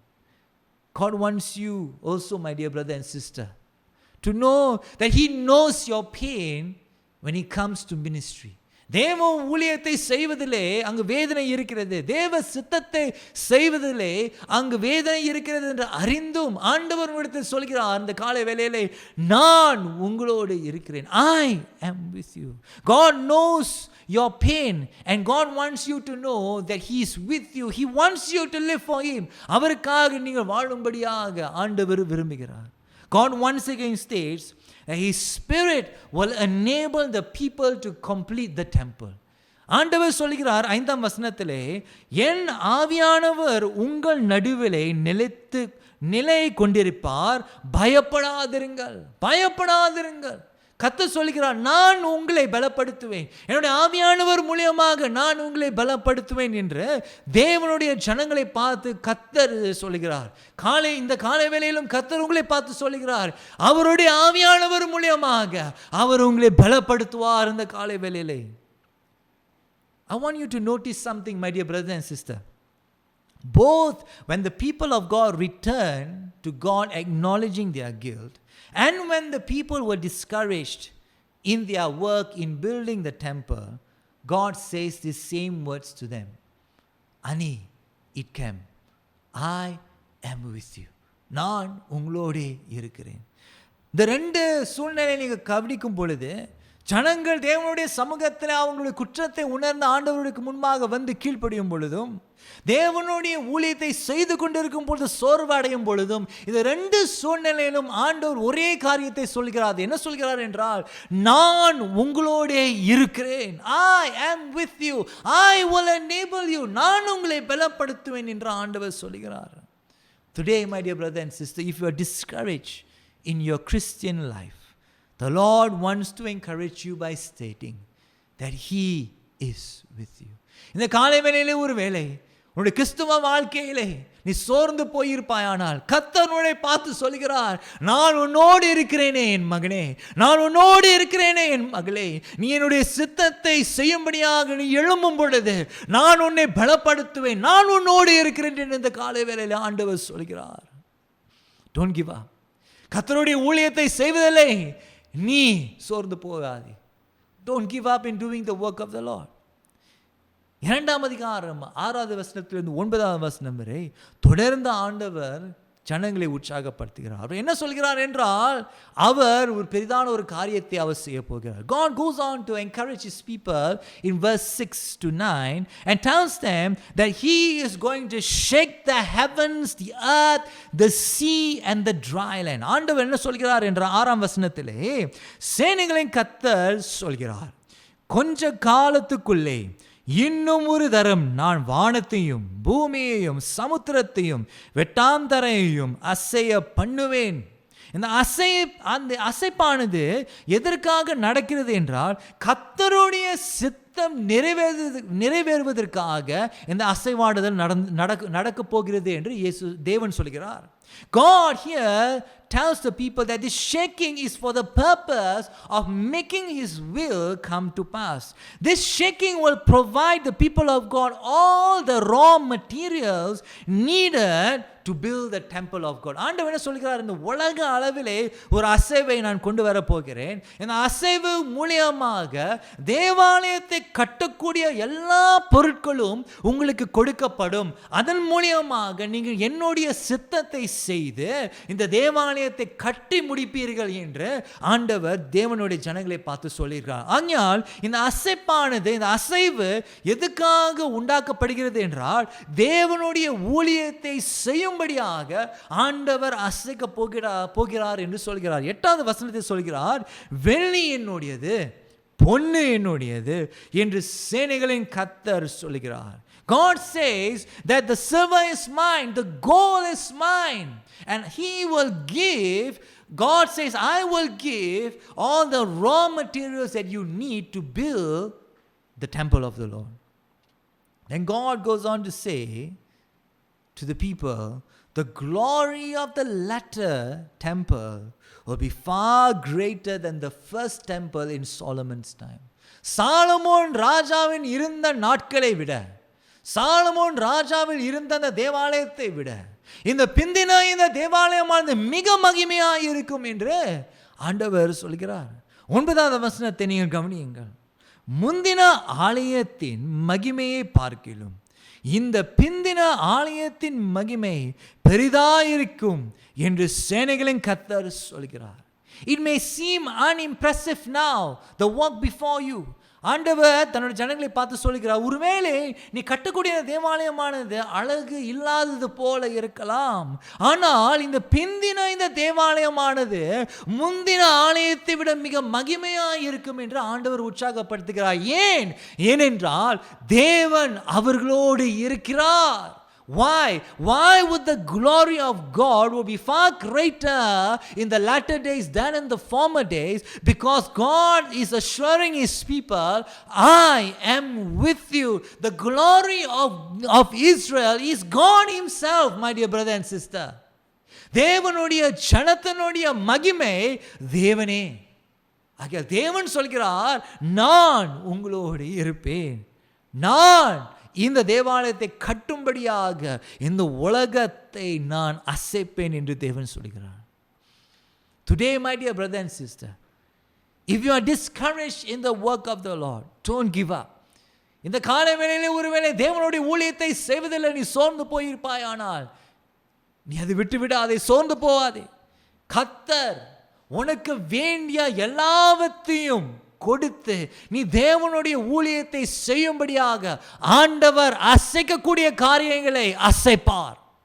God will shake the things that should be shaken to provide you the resources needed to continue to do the work of the Lord.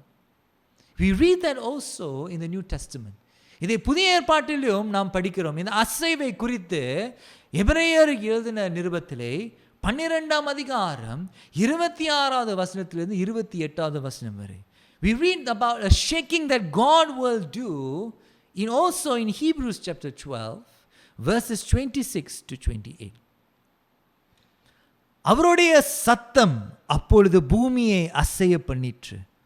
இன்னும் ஒரு தரம் நான் பூமியை மாத்திரமல்ல வானத்தையும் அசைய பண்ணுவேன் என்று இப்பொழுது வாக்குத்தத்தம் செய்திருக்கிறார். இன்னும் ஒரு தரம் என்கின்ற சொல்லானது அசையாதவைகளை நிலைத்திருக்கத்தக்கதாக அசைவுள்ளவர்கள் உண்டாக்கப்படவைகளைப் போல மாறிப்போம் என்பதை குறிக்கிறது. ஆதலால் அசைவில்லாத ராஜ்யத்தை பெற்றுகிறவர்களாகிய நாம் பயத்தோடும் பக்தியோடும் தேவனுடைய பிரியமான ஆராதனையை செய்யும்படி கிருபையை பற்றி கொள்ளுங்கள். My dear brother and sister, the word of God says that the purpose of the shaking is to highlight to highlight the unshakable kingdom of God that will remain. தேவனுடைய வார்த்தை சொல்லியிருக்கிறது, ஏன் ஆண்டவர் இந்த அசைவை கொண்டு வருகிறார் என்றால் அசைக்க முடியாத ராஜ்யத்தை எடுத்து காட்டும்படியாக, ஜனங்கள் பார்க்கும்படியாக, இந்த அசைக்க முடியாத இந்த தேவனுடைய ராஜ்யத்தை ஜனங்கள் கண்டடையும்படியாக ஆண்டவர் இந்த அசைவை கொண்டு வருகிறார். இந்த நாட்களிலே இந்த உலகம் முழுவதும் ஒரு அசைவாடுதலுக்குள்ளாக போய் கொண்டிருக்கிறது. Isn't it true? Isn't it? My dear brother and sister, this whole world is experiencing a shaking. But this shaking highlights the unshakable kingdom of God. இந்த உலகத்தில் எல்லா காரியமும் அசைக்கப்படுங்க, ஆனால் அசைக்க முடியாத தேவனுடைய ராஜ்யம் மட்டுமே நிலைத்திருக்கும். இந்த அசைவானது ஏன் வருகிறது என்றால், தேவன் ஏன் இதுக்கு இடம் கொடுக்கிறார் என்றால், தேவனுடைய காரியம், தேவனுடைய சித்தம் நிறைவேறும்படியாக. The reason why God is shaking, allowing this shaking, so that the purposes of God can be fulfilled. Perhaps you are experiencing a shaking in your life, and some parts of your life are being shaken more than others. ஒருவேளை உன்னுடைய சொந்த வாழ்க்கையிலே கூட ஒரு அசைவாடுதலை நீ அனுபவித்துக் கொண்டே இருக்கலாம், ஒரு அசைவை அனுபவித்துக் கொண்டே இருக்கலாம். சில பகுதிகள் மற்ற பகுதியை விட அதிகமாக அசைந்து கொண்டே இருக்கிறது. But we need to ask ourselves, my dear brother and sister, in the parts where tremendous shaking is taking place, how important is God in those areas? அந்த அசைக்கக்கூடிய அந்த இடங்களிலே நீயும் நானும், என் அன்பு சகோதர சகோதரியே, கேட்க வேண்டிய கேள்வி, அந்த அசைக்கப்படக்கூடிய அந்த இடங்களிலே ஆண்டவர் எவ்வளவு முக்கியமாக ஆளுகை செய்கிறார். Perhaps you are experiencing shaking in your workplace. But the question that you and I need to ask before this was, God before your work, did you allow God to rule in that aspect of your life? இந்த அசைவாடுதல், ஒருவேளை என்னுடைய வேலையிடத்திலே ஒரு அசைவாடுதலை நீ அனுபவித்துக் கொண்டிருக்கலாம். ஆனால் நீயும் நானும், என் அன்பு சகோதர சகோதரியை, கேட்க வேண்டிய கேள்வி என்னவென்றால், இந்த அசைவாடுதல் நடைபெறுவதற்கு முன்பதாக உன் வேலையிடத்திலே ஆண்டவர் எவ்வளவு முக்கியமாக இருந்தார்? இந்த அசைவாடுதலுக்கு முன்பதாக ஆண்டவர் உன் வேலையிடத்திலே ஆளுகை செய்து கொண்டிருந்தாரா? உன் வேலையை ஆண்டவர் ஆளுகை செய்து கொண்டிருந்தாரா? Perhaps you are experiencing a shaking in your relationship. Before this, was God before your relationships? ஒருவேளை உன்னுடைய உறவுகளிலே ஒரு அசைவாடுதலை அனுபவித்துக் கொண்டிருக்கலாம். ஆனால் இதற்கு முன்பதாக உன்னுடைய உறவிலே ஆண்டவர் எங்கே இருந்தார்? உன் உறவுகளிலே ஆண்டவர் ஆளுகை செய்து கொண்டிருந்தாரா? Perhaps you are experiencing a shaking in the area of finance. ஒருவேளை பண விஷயத்திலே ஒரு அசைமாடுதல் நீ அனுபவித்துக் கொண்டே இருக்கலாம். ஆனால் கேட்க வேண்டிய கேள்வி என்னவென்றால், என் அன்பு சகோதரனே சகோதரியே, இந்த அசைமாடுதல் நடைபெறுவதற்கு முன்பதாக ஆண்டவர் உன்னுடைய பண விஷயத்தில் எங்கே இருந்தார்? உன் பண விஷயத்தில் ஆண்டவர் ஆளுகை செய்து கொண்டிருந்தாரா? இந்த அசைவாடுதல் என் அன்பு சகோதர சகோதரியே உன்னை நிர்மூலமாக்கும்படியாக அல்ல, உன்னை கட்டும்படியாக. This shaking, my dear brother and sister, is not to destroy you, but to build you up. Is to help you to continue living for God. அசைக்கப்பட முடியாத தேவனுடைய ராஜ்யம், அசைக்கப்பட முடியாத தேவனை பற்றிக்கொள்ளும்படியான ஒரு காலகட்டம் இது. These days are days where you need to hold on to the unshakable kingdom of God. It is days where you need to be working in the unshakable kingdom of God. These are days that you need to hold on to the unshakable God. My dear brother and sister, would you allow God to rule and reign those areas that you are experiencing shaking? அந்த அசைக்கக்கூடிய அந்த இடங்களிலே, அந்த அசைக்கக்கூடிய அந்த அனுபவங்களிலே ஆண்டவர் ஆளுகை செய்யும்படியாக இந்த காலை வேளையிலே நீ இடம் கொடுப்பாயா? Come back to God. ஆண்டவரிடத்தில் மறுபடியுமாக திரும்பு. ஆண்டவருக்கு மறுபடியுமாக வாழ விரும்பு. ஆண்டவருடைய ஊழியத்திலே நீ ஈடுபடு. Come back to God. Continue to live for God. In this shaking, He wants to assure you one thing. He is with you. Ani itkem. நான் உங்களோடு இருக்கிறேன் என்று சொல்லக்கூடிய அந்த வார்த்தைகளை நீங்கள் ஆறுதல் படுத்தும்படியாக கர்த்தரிடத்தில் நீ திரும்புவாயா? கர்த்தருடைய ஊழியத்தை நீ தொடர்ந்து நீ செய்வாயா? கர்த்தர் உன்னை பலப்படுத்த விரும்புகிறார். என் அன்பு சகோதர சகோதரி, இந்த காலை வேளையில் நாம் யாவருமே எழுந்து நிற்போம். Let us all stand, and I'm going to lead you in a song. And as we sing this song, it may be new to you, or you may know this song. May I encourage you to sing this song to God and to offer your life afresh to Him. இந்த பாடலை நம்ம பாடும் பொழுது மறுபடியுமாக நம்முடைய வாழ்க்கையை ஆண்டவரிடத்திலே ஒப்புவிப்போமாக. மறுபடியுமாக நம்முடைய வாழ்க்கையை ஆண்டவருடைய சமூகத்தில் அர்ப்பணம் செய்வோமாக. வாருங்க, நம்ம ஆண்டவரை ஆராதிப்போம்.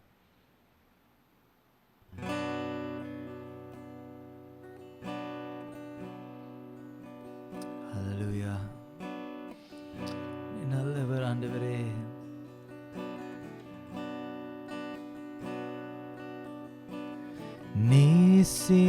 நேசிக்கிறேன் உம்மையே, நான் வாழ்கின்றேன் உமக்காகவே, தருகிறேன் என்னையே உமக்கே, உம்மை ஆராதிக்க என்றும் தேவனே. நேசிக்கிறேன் உம்மையே, நான் வாழ்கின்றேன் உமக்காகவே, தருகிறேன் என்னையே உமக்கே, உம்மை ஆராதிக்க என்றும் தேவனே. ஆராதனை உமக்கே எம் தேவனே, ஆராதனை உமக்கே என் இயேசுவே, ஆராதனை உமக்கே எம் தேவனே, ஆராதனை உமக்கே என் இயேசுவே. நேசிக்கிறேன், நேசிக்கிறேன் உம்மையே, நான் வாழ்கின்றேன் உமக்காகவே.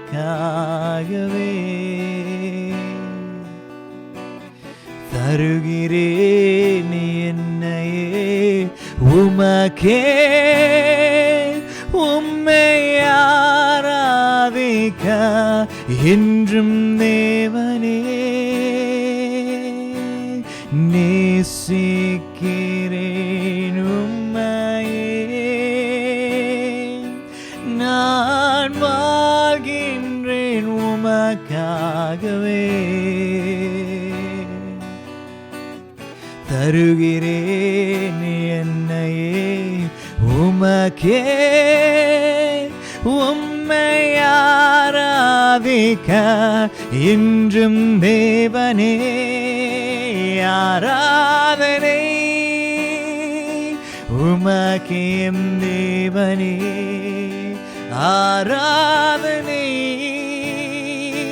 உமக்கே இயேசுவே. ஆராதனை உமக்கே தேவனே, ஆராதனை உமக்கே இயேசுவே. அழகான ராஜனே, அன்பான தேவனே, இரக்கம் உள்ளவரே. அழகான ராஜனே, அன்பான இயேசுவே, உமக்கே ஆராதனை. இயேசுவே என் தேவனே, இயேசுவே என் தேவனே. ஆராதனை உமக்கே தேவனே, ஆராதனை உமக்கே இயேசுவே. ஆராதனை உமக்கே தேவனே, ஆராதனை உமக்கே இயேசுவே. ஆராதனை உமக்கே இயேசுவே. ஆராதனை உமக்கே இயேசுவே. அழகான அழகான ராஜனே, அன்பான தேவனே, இரக்கமுள்ளவரே. அழகான ராஜனே, அன்பான இயேசுவே, உமக்கே ஆராதனை. இயேசுவே என் தேவனே, இயேசுவே என் தேவனே. ஆராதனை உமக்கே தேவனே, ஆராதனை உமக்கே இயேசுவே. ஆராதனை உமக்கே தேவனே, ஆராதனை உமக்கே இயேசுவே. ஆராதனை உமக்கே இயேசுவே. ஆராதனை உமக்கே இயேசுவே. ஆராதனை உமக்கே இயேசுவே. ஆராதனை உமக்கே தேவனே, ஆராதனை உமக்கே இயேசுவே. ஆராதனை உமக்கே தேவனே, ஆராதனை உமக்கே இயேசுவே. ஆராதனை உமக்கே இயேசுவே. ஆராதனை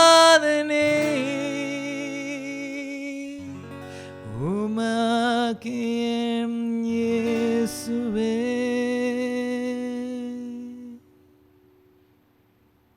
என் அன்பு சகோதர சகோதரியே, இந்த காலை வேளையில் நீ ஆண்டவரிடத்தில் நீ திரும்பி வருவாயா? இந்த காலை வேளையில் நீ ஆண்டவரிடத்தில் மறுபடியுமாக வந்து உன்னுடைய குற்றங்களை நீ அறிக்கை செய்வாயா? உன் குற்றத்தை நீ உணர்ந்து ஆண்டவருடைய வார்த்தைக்கு நீ கீழ்ப்படைந்து, ஆண்டவரே இதோ நான் வருகிறேன், இதோ நான் வருகிறேன் நீ சொல்வாயா? ஒருவேளை என் அன்பு சகோதர சகோதரியே, உன்னுடைய ஊழியத்திலே உன்னுடைய வேலையிடத்திலே நீ சோர்ந்து போயிருக்கிறாயா? கர்த்தர் உன்னை பார்த்து சொல்கிறார், நான் உங்களோட இருக்கிறேன். If you are discouraged, my dear brother and sister, if you are discouraged, my dear brother, at your workplace, because you are unable to shine, you are unable to do what God has asked you to do, you feel that you are not doing well enough, you feel that you are not good enough, the Lord says to you, He is with you. Ani ikam, நான் உன்னோடு இருக்கிறேன் என்று இந்த காலை வேளையில் ஆண்டவர் சொல்கிறார். நீ மறுபடியுமாக வருவாயா? உன்னுடைய சிந்தனைகளை மாற்றும்படியாக இடம் கொடுப்பாயா? உன் அபிப்பிராயங்களை மாற்றும்படியாக நீ இடம் கொடுப்பாயா? நீ ஆண்டவரிடத்திலே மறுபடியுமாக வருவாயா? Will you come to the Lord, my dear brother and sister? Will you come back to Him? Allow Him to change your perceptions, your ideas, so that His word will begin to penetrate into your inmost beings. உன்னுடைய உள்ளந்திரியங்களை ஆண்டவருடைய வார்த்தைக்கு நீ இடம் கொடுப்பாயா? அந்த வார்த்தைக்கு நீ இடம் கொடுப்பாயானால் கர்த்தர் உன்னை உறுதிப்படுத்துவார், கர்த்தர் உன்னை பலப்படுத்துகிறார். God is encouraging you right now. God is strengthening you, my dear brother and sister. The shaking that you are experiencing is not to harm you, is not to destroy you, but to build you up through His word and through His Spirit. நீ அசைமாடுதலை நீ அனுபவித்துக் கொண்டிருக்கிறாயே என் அன்பு சகோதர சகோதரியே, அது உன்னை நிர்மூலமாக்குவதற்கு என்று அல்ல, உன்னை உடைப்பதற்கு என்று அல்ல, உன்னை கட்டுவதற்காக, உன்னை பலப்படுத்துவதற்காக, அவருடைய வார்த்தையினாலும் அவருடைய ஆவியானவர் மூலமாக உன்னை கட்டுவதற்காக ஆண்டவர் உன்னை பலப்படுத்தி கொண்டிருக்கிறார். Thank you my dear Lord. ஆண்டவரே, என்னோட அன்பு சகோதர சகோதரிக்காக நான் ஜெபிக்கிறேன். அவர்கள் நீ பலப்படுத்துவீராக. அவர் உம்முடைய பக்கத்திலே திரும்பும் பொழுது ஆண்டவரே நீ அவர்களை பலப்படுத்துவீராக. ஆண்டவரே, நீர் அவர்களோடு இருக்கிறீர் என்ற அந்த உறுதி அவர்களுடைய இருதயங்களிலே நிரப்பும்படியாக ஜெபிக்கிறேன். ஒரு சிலர் அவர்களுடைய குற்றங்களை உணர்ந்தும் பக்கமாக திரும்பும் பொழுது ஆண்டவரே நீர் அவர்களை பலப்படுத்துவீராக, ஆண்டவரே நீர் அவர்களை உறுதிப்படுத்துவீராக. ஆண்டவரே, உம்முடைய வார்த்தையானது அவர்களுடைய உள்ளந்திரியங்களை ஆண்டவரை பலப்படுத்தும்படியாக ஜெபிக்கிறேன். என் அன்பு சகோதர சகோதரிகள், வேலை செய்து கொண்டிருக்கிறவர்கள், ஊழியர் செய்து கொண்டிருக்கிறவர்கள், சோர்ந்து போயிருக்கிறவர்களுக்காக நான் ஜெபிக்கிறேன். ஆண்டவரே, அவர்களை நீ பலப்படுத்துவீராக, அவர்களை நீ உற்சாகப்படுத்துவீராக. ஆண்டவரே, உம்முடைய வார்த்தையை அனுப்பி நீ பலப்படுத்துவீராக. ஆண்டவரே, உம்முடைய ஆவியானவர் தாமே இப்பொழுதே கிரியை செய்யும்படியாக பிதாவே இயேசுவின் நாமத்திலே ஜெபிக்கிறேன். ஆண்டவரே, நீர் உம்முடைய ஜனங்களை சந்திப்பாயாக. Lord, I pray that you will meet your people today, that your presence will fill their houses, will fill them right now. உம்முடைய பிரசன்னமானது இவர்களுடைய வீட்டை நிரப்பும்படியாக ஜெபிக்கிறேன், இவர்களை நிரப்பும்படியாக ஜெபிக்கிறேன். எங்களோடு இடைப்பட்டதுக்காக உமக்கு நன்றி செலுத்துகிறோம். ஆண்டவரே, Lord, we thank you for meeting us. Thank you for this precious time. In Jesus' name we pray and give you thanks. ஆண்டவரே, பிதாவே, இயேசு கிறிஸ்துவின் நாமத்திலே உமக்கு நன்றி செலுத்தி இந்த ஜெபங்களை ஏறெடுக்கிறோம். ஆமென். நம் கர்த்தருடைய ஆசீர்வாதத்தை நாம் பெற்றுக்கொள்வோமாக.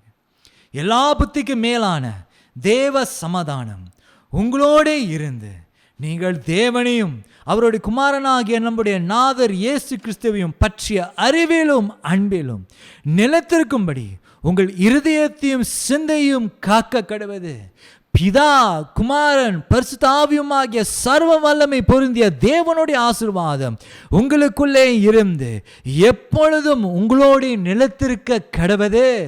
ஆமென்.